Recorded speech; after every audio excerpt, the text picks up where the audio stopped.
makanan yang tidak dapat dicerna oleh tubuh gitu ya, jadi dia bekerjanya lokal gitu ya, yang mana prebiotik ini akan menstimulasi ya perkembangan dari bakteri-bakteri baik di saluran pencernaan ya, bakteri baik yang di saluran pencernaan.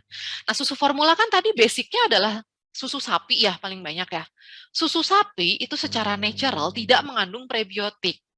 Maka susu formula ini difortifikasi dengan prebiotik, harapannya tadi ya supaya dapat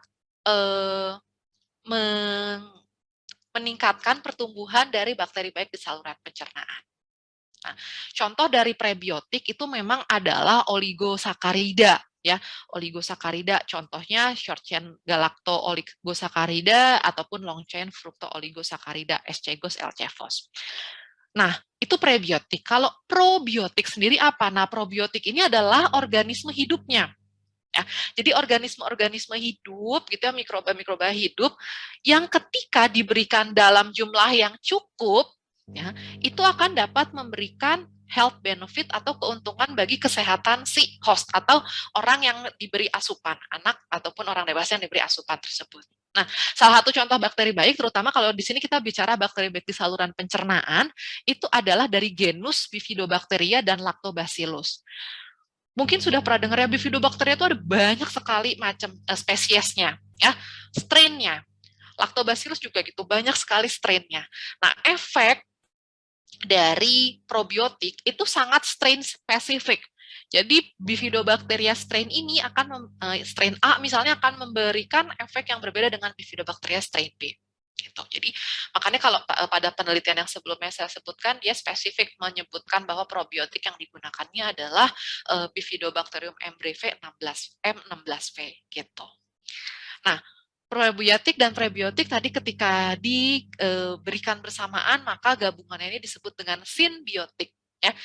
Intinya adalah mereka kenapa digabungkan agar kerjanya simultan ya. Ini ada bakteri baik yang dimasukkan yaitu si probiotiknya.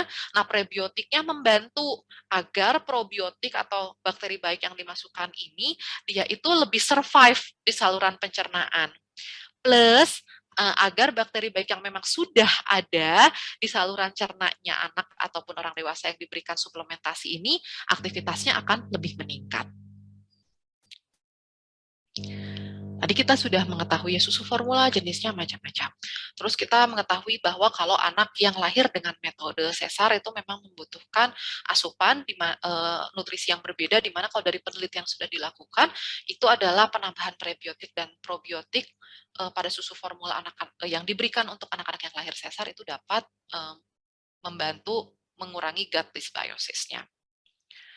Nah, bagaimana peran apoteker sendiri? Nah, sebelum sampai di sini, mungkin saya ingin bertanya dulu kepada Bapak Ibu rekan sejawat apoteker sekalian yang hadir pada pagi hari ini.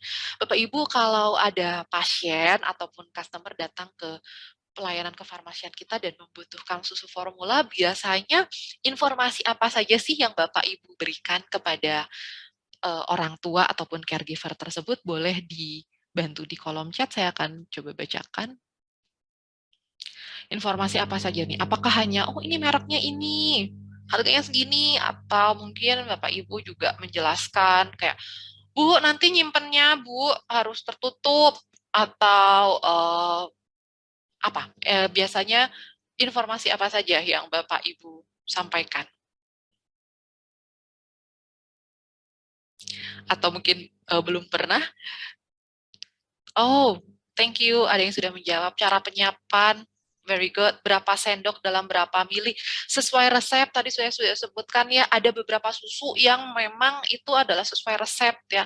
Expirednya setelah dilarutkan gitu ya. Kadang-kadang kan kita prinsipnya ekonomis gitu ya. Pakai terus gitu. Ini luar biasa sekali. Sudah banyak ya yang ternyata memberikan apoteker Febriani Soleha waktu penyimpanan setelah dibuka, very good. Jadi setelah kalengnya dibuka itu juga nggak selama-lamanya gitu ya. Dan aturan pakai susu, kalau misalnya ada yang sesuai resep, mantap. Expired date dan cara penyajiannya kepada babynya atau kepada anaknya. Sterilisasi dari apoteker Dwi Novitasari, Betul sekali, itu yang kadang-kadang nanti kita akan lihatnya suka dilupakan gitu ya sama orang tua ataupun caregiver. Saya pun dulu pernah memiliki dosa-dosa masa lalu seperti itu. Terima kasih Bapak Ibu sekalian atas sharingnya, luar biasa sekali ya ternyata sudah banyak rekan-rekan sejawat apoteker yang tahu bahwa ketika kita memberikan susu formula itu nggak cuma kayak kita menjual makanan kemasan biasa, ya, tapi ada edukasi lebih yang harus dilakukan oleh apoteker. Kita lihat edukasinya itu sebenarnya edukasi tentang apa saja. Ya memang tadi kita mulai dari pemilihannya sendiri. Ya edukasi dari mulai pemilihannya, edukasi penyiapannya, dan edukasi penyimpanannya. Ini ada sedikit saja panduan gitu ya. Kalau kita, karena topik kita hari ini adalah pemilihan susu formulanya berdasarkan metode kelahiran anak, ya. Pertama, kalau ada pasien datang gitu, kita memang lihat dulu apakah susu formulanya diindikasikan. Balik lagi ya, kalau misalnya masalahnya adalah pada ASI-nya gitu, mungkin kita bisa bantu juga bagaimana agar ASI-nya ini dapat diberikan dengan lebih baik gitu ya ASI eksklusifnya. Nah, jika ada indikasi terhadap susu formula, mungkin kita bisa tanya dulu untuk beberapa pasien apakah ada concern terhadap vegetarian atau tidak. Kalau ada, maka kita bisa pilih yang soy based formula. Kalau tidak ada, maka kita pilih susu formula yang basicnya adalah susu sapi. Kemudian kalau tadi ternyata metode kelahirannya adalah sesar gitu, kita dapat menyarankan susu formula yang mengandung simbiotik tadi ya, prebiotik dan probiotik. Nah, sesudah itu kita sarankan gitu ya, atau kita tanyakan setelah beberapa saat penggunaan, apakah susu formulanya dapat ditoleransi dengan baik? Ya, kalau iya tidak ada keluhan apapun, maka ya silahkan melanjutkan dengan susu formula tersebut. Tapi kalau ada keluhan, ya, contohnya baby atau anaknya muntah setelah pemberian, menangis saat pemberian susu formula, ya, atau ada tanda-tanda alergi susu sapi yang tadi bentol, kemerahan, wheezing gitu. Nah, ini mungkin kita stop dulu susu formulanya untuk sementara dan kita sarankan kepada orang tua atau caregiver untuk bisa ke dokter ya untuk penata laksanaan lebih lanjut.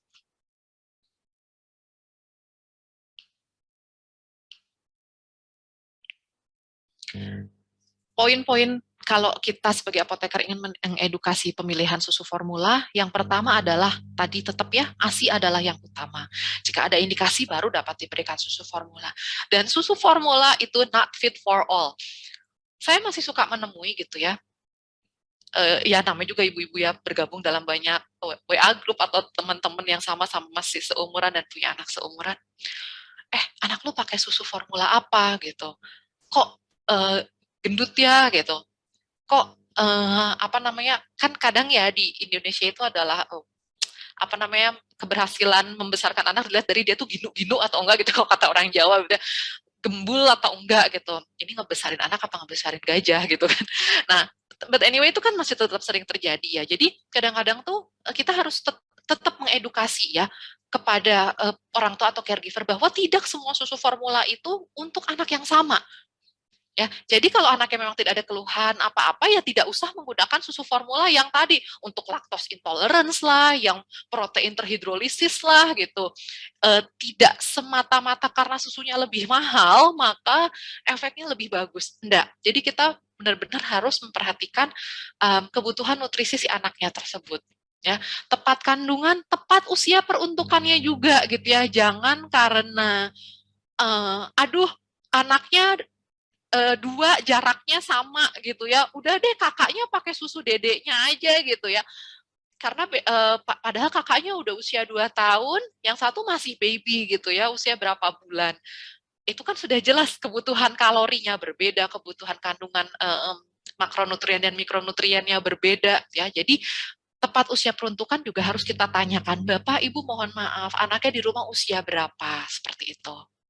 Dan tadi ya, untuk pasien yang lahir dengan, atau anak yang lahir dengan seksus cesarea, dapat kita berikan susu formulanya mengandung tambahan simbiotik.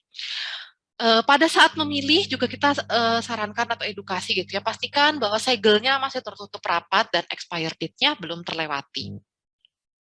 Nah, tadi ya balik ya ke pengalaman saya gitu ya. Kadang tuh saya kalau terima resep ya di rumah sakit, susuan untuk bayi yang baru lahir itu kadang-kadang bingung banget gitu ya. Aduh, merek yang dimaksud dokternya nggak ada.